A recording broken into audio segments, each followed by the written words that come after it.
नमस्कार दोस्तों, बहुत बहुत स्वागत है आपका इस कार्यक्रम के अंदर। दोस्तों, आज हम बात करने जा रहे हैं जयशंकर का जो रिटॉर्ट है कि पसंद आए तो खरीदो, ना पसंद आए तो ना खरीदो। एक किस्म से चैलेंज दिया गया है।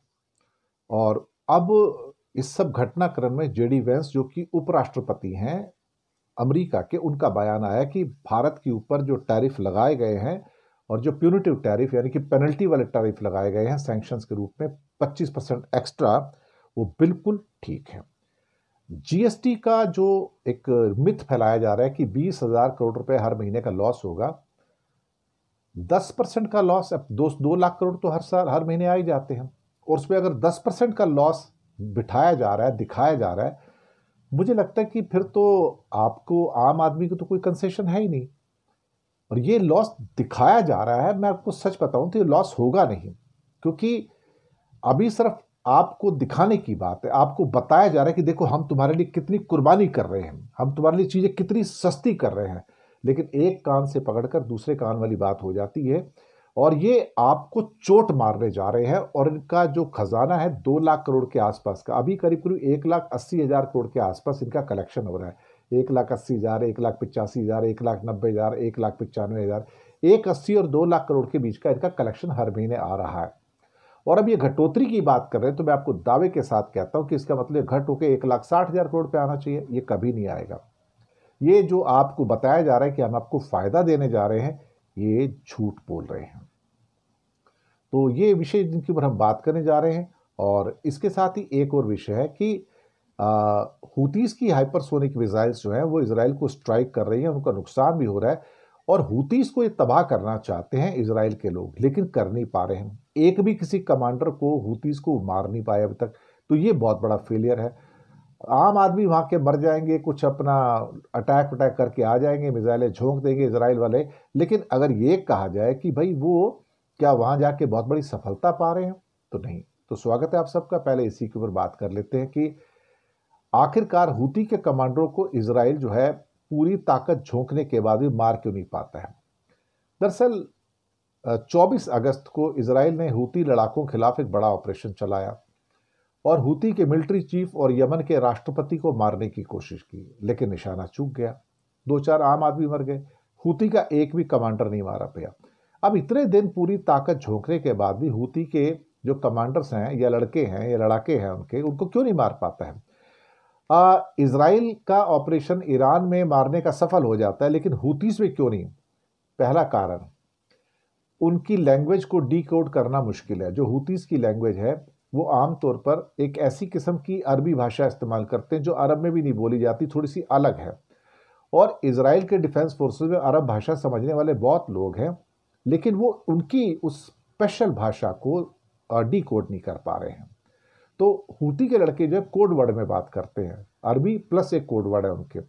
और वो इसलिए सीआईए के अधिकारी या मोसाद के अधिकारी उनको पकड़ नहीं पाते हैं।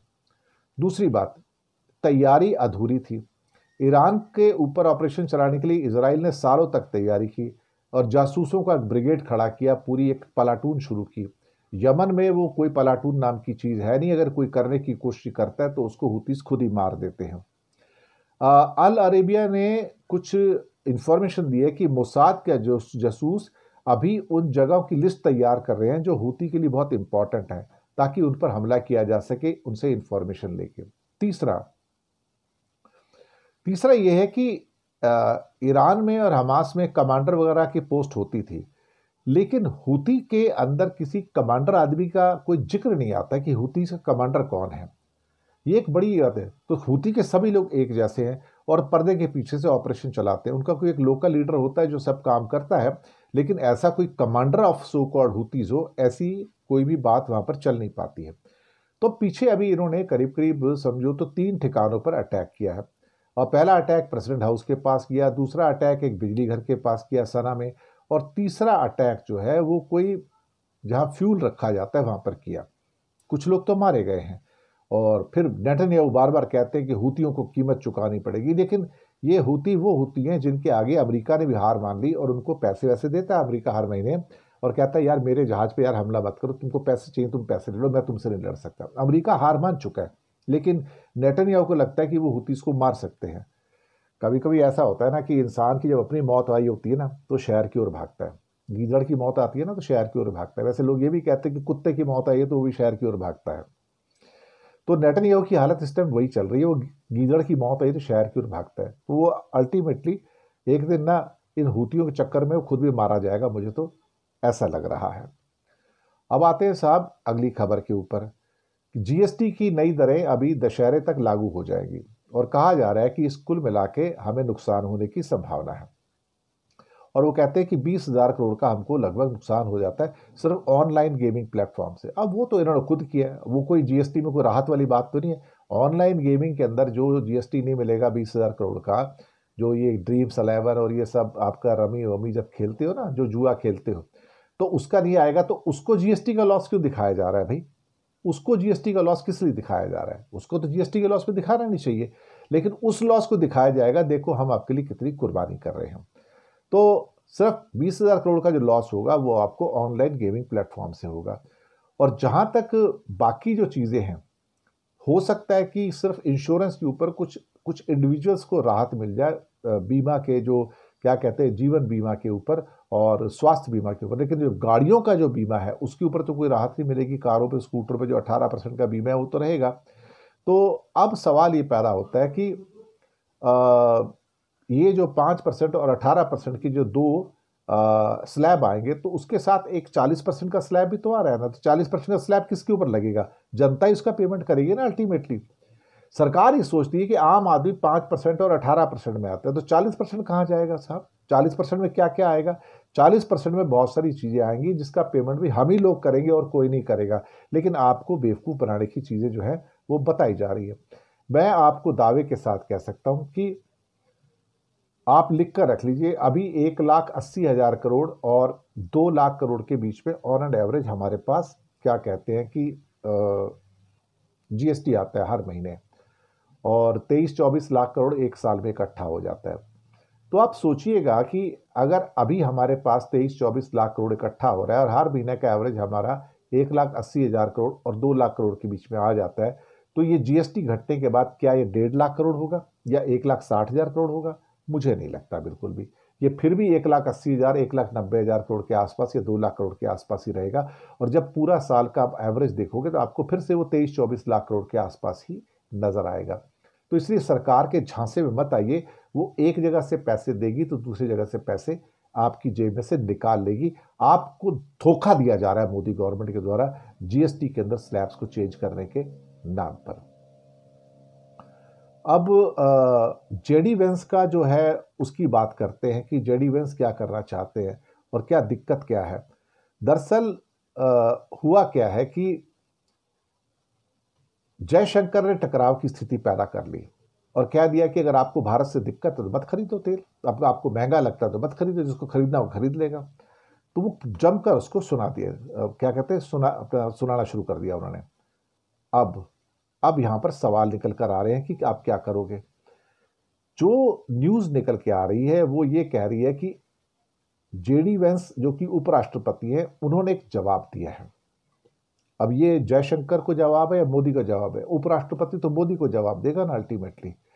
और उपराष्ट्रपति का ये कहना है कि जो ट्रंप कह रहे हैं वो बिल्कुल ठीक कह रहे हैं और जो उन्होंने किया है वो भी ठीक किया है।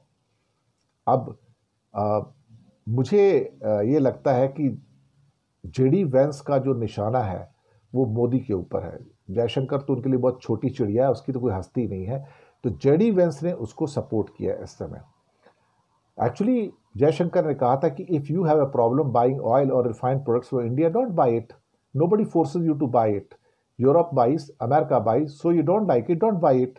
ये जो एक धमकी है ना, ये बदतमीजी का प्रतीक है और कुछ भी नहीं है। और जयशंकर वैसे भी अपनी बेहूदगी और बदतमीजी के लिए प्रसिद्ध है, और एक बदतमीज और बेवकूफ आदमी जो है वो भारत का विदेश मंत्री है। हमारा क्या कहते हैं कि दुर्भाग्य है कि ऐसे ऐसे लोग हैं जो भारत के विदेश मंत्री बनाकर रखे हो जिनके अंदर अकल नहीं है। नाम के तो कहने को वो फॉरेन सेक्रेटरी थे, लेकिन एक्चुअली ये सारे के सारे इनका बेटा तो वो क्या है कि अंबानी का दलाल है ना, ध्रुव शंकर जो है वो उनका ORF फाउंडेशन को हेड करता है अमेरिका में। तो आप समझ गए जयशंकर भी उसका पार्ट थे। तो ये सब लोग एजेंट और दलाल हैं दरअसल देखा जाए तो मुकेश अंबानी के। और अब यहाँ पर वो अमेरिका के खिलाफ ये करना चाहते हैं, रूस के साथ जाना चाहते हैं, इसलिए जाना चाहते हैं ताकि तेल खरीदते रहो, मुनाफा कमाते रहो, तो अपने आका के लिए फायदा होगा। लेकिन जेडी वेंस ने जो कहा है वो अपने आप में काफी इंपॉर्टेंट है, और मुझे लगता है कि अब जो बात जो निकल कर आएगी वो शायद ज्यादा महत्वपूर्ण होगी। ज्यादा महत्वपूर्ण इसलिए होगी कि कहीं ना कहीं ये टकराव की स्थितियां जो हैं मुझे लगता है कि थोड़ी सी और बढ़ती हुई नजर आ रही हैं, और अमेरिका इनसे सेटिस्फाई हो जाएगा मैं नहीं मानता। सिर्फ 2 दिन और बचे हैं, इन 2 दिनों के अंदर अंदर जो है ये पूरा का पूरा जो है मसला पलट जाएगा और 50% सैंक्शन वाले टैरिफ इंडिया के ऊपर लग जाएंगे। जेडी वेंस ने यह भी कहा कि डोनाल्ड ट्रंप ने भारत पर टैरिफ इसलिए लगाए ताकि जंग रोकने के लिए रूस पर दबाव बनाया जा सके और रूस के तेल निर्यात में कमी लाने की कोशिश की है। और भारत पर जो 50% का टैरिफ जो परसों लागू हो जाएगा वो रूस से तेल खरीदने की वजह से पेनल्टी लगाई गई है। इसको सेकेंडरी सैंक्शन भी कहा जा रहा है, और इसको दरअसल जेडी वेंस ने क्या कहा है कि बिल्कुल वैलिड ठहराया है। और अगर विदेश उपराष्ट्रपति ठीक इसको वैलिड ठहरा रहे हैं तो भाई बाकी हमारे लिए बचता क्या है। बाकी बाकी जो निकल के आ रहा है वो बदतमीजी और बेहूदगी निकल के आ रही है, वो जयशंकर की, और ये भारत सरकार की भी बेहूदगी एक्चुअली देखा जाता है, जिस ढंग से ये अब अमेरिका को जवाब दे रहे हैं। जवाब देना तो तब देते ना जब आपके लोग हथकड़ियों में और बेड़ियों में चेन में डाल के भेजे गए थे जानवरों की तरह, तब तो आप कुछ नहीं बोले, और अब आप बोल रहे हो। क्या है ना कि छुपा हुआ अंदर गुस्सा रहता है ना, निकलता है ना कहीं, लेकिन जवाब देना होता है। बेहूदगी नहीं चाहिए हमको, बदतमीजी नहीं चाहिए। शुक्रिया आपका बहुत बहुत। चैनल को सब्सक्राइब कीजिएगा, लिंक आगे भेजिएगा, हो सके तो छोटी छोटी आर्थिक मदद भी कर सकते हैं। नीचे हमने आपके लिए यूपीआई नंबर और बैंक अकाउंट नंबर भी दिए हैं। किसी एक को चुनकर छोटी सी मदद करेंगे तो अच्छी पत्रकारिता को बचाने में आप हमारे सहयोगी भी बनेंगे।